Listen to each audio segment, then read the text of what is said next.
Now, we all know that social media has been playing a bigger and bigger part in our lives, but should you be spending more time and money on social media and marketing, or spend that time on your skills and creativity? Let's talk about that right now. This is Share the Knowledge. This is the Share the Knowledge podcast for DJs. Today's podcast is brought to you by Bandzoogle. So let's get into that first question. It's about social media, and this question comes all the way from India. Talking about Instagram, I see a lot of DJs that are using bots and automation just to increase their following to try to show themselves bigger than they actually are. A lot of DJs, especially female DJs here in India, who don't even know how to beat match, are doing big clubs and events with pre-mixed sets just because they're females and have good social media following and management teams. What's your take on this? Do DJs need to spend more time and money on social media and marketing, or on themselves to increase their creativity and talent in DJing and music? So my answer to the second part is very simple. That's both. And I'll talk about that in a minute. But let's just start at that beginning. So it's a fact that you have a lot of people, not just DJs, but people who find different ways to get that follower count up, because they know it'll look better. So that could be fake followers, buying comments, you name it. I've seen them, I know them.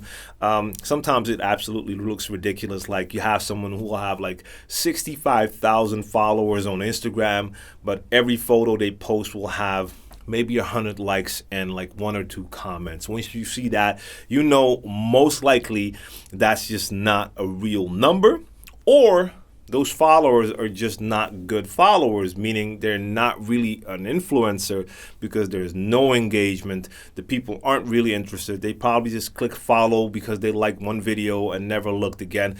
I don't know. But those numbers don't really add up. So yes, you have people, not just in India, but in different places, who have a great social media following. They have a marketing team. They built a brand for themselves. And because of that, they are now being booked to do all sorts of things. So they might get great brand deals to promote stuff, but they are also in a position where they can actually get booked to come DJ, even if they're like terrible DJs. And for some, it's like just a plan. They'll let themselves be booked as DJs. They don't know how to DJ. They'll have that pre-mix set, like you said, and they're getting away with it. It works. And you have to realize that this is not new. This has been going on forever. The only difference is back in the days, it used to be movie stars, athletes, you name it. And now we have people that are internet famous, but they still have a following, and that's all that counts. The promoters at a club, like we can go back like 10, 20, whatever years, they would actually pay famous people to come to their club because it would be a good look for their club or event.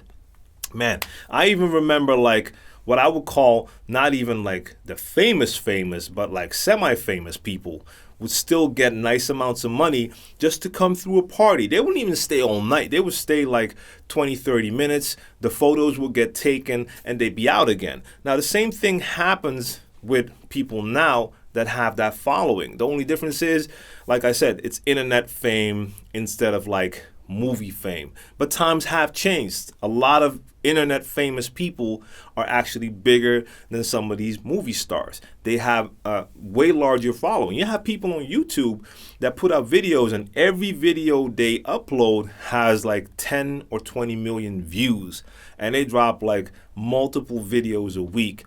Those are crazy, crazy numbers. So it's just business. I understand that's how promoters and club owners look at it. Now, as far as them getting booked, if they book someone who's famous and has a following and it will attract a crowd, even if it's a terrible DJ, if that club is full and people are all anxious to see that person, for the club owner, it's a win.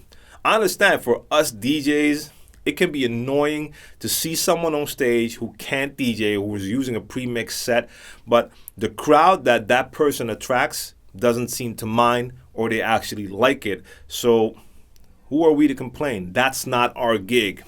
And the club owner's fine with it. They're going to continue to do that.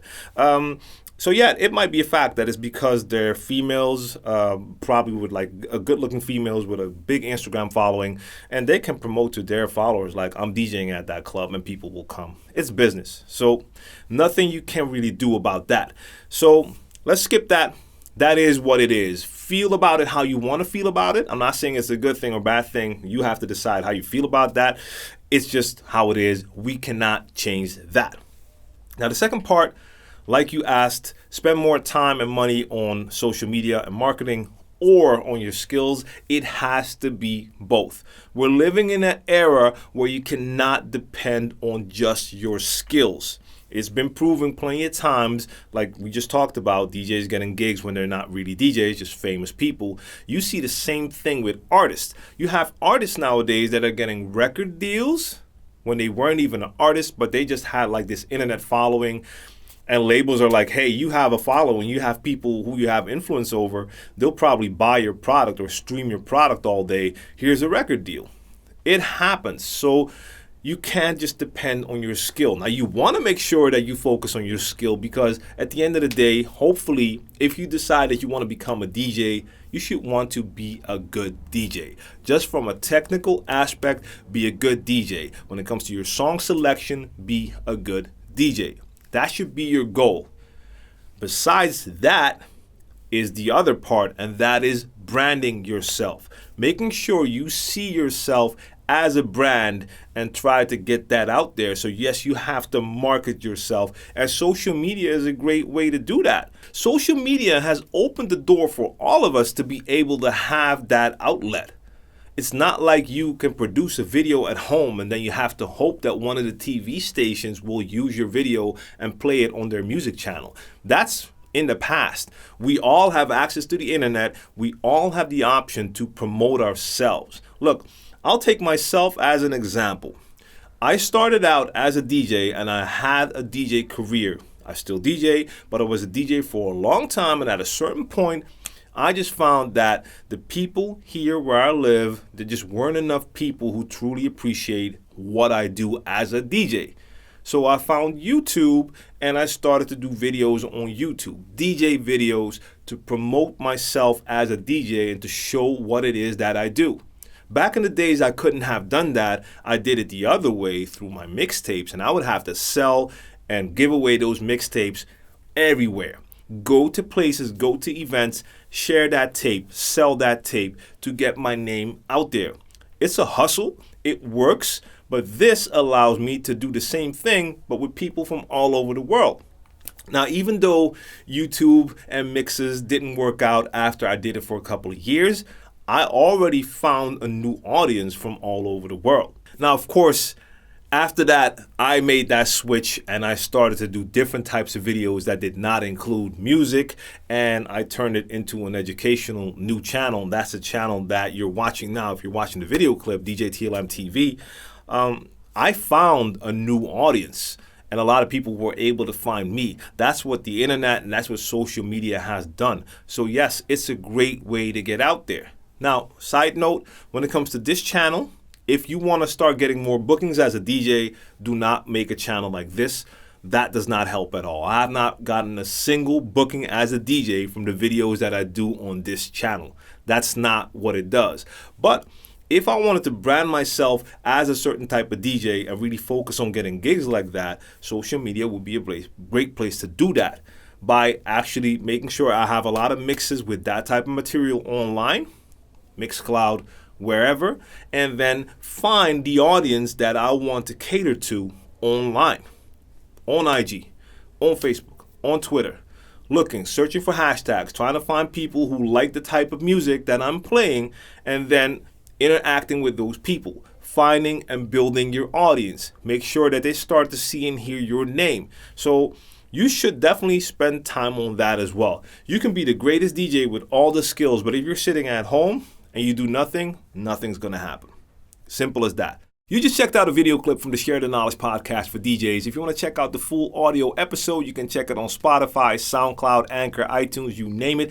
The links are in the description box down below. If you want to ask questions for a future episode, you can do that in the comments section or check me out on Instagram. You could also go to the Share the Knowledge Facebook page and check me out anywhere on social. The handle is djTLM. Everywhere, check out djTLM.com for all my info, and make sure you subscribe to djTLMtv and activate the notifications so you won't miss out on any of my future videos. Thanks for tuning in. Bandzoogle makes it easy to build a stunning website for your music in minutes. You can choose from hundreds of mobile-friendly themes and then customize your design and content in a few clicks with Bandzoogle's easy visual editor. Now, all the features you need for a professional website are already built in, including tools to sell your music and merch commission-free, mailing list tools to grow your fan list and send newsletters, and integration to pull in content from all your online services, including Twitter, Instagram, and SoundCloud. I use Bandzoogle to create the Share the Knowledge podcast website, and that was very easy. Bandzoogle plans start at just $8.29 a month and include your own free custom domain name. Now, if you want to try it out for free for 30 days, click on the link in the description box down below and be sure to use the promo code SHARE to get 15% off the first year of your subscription.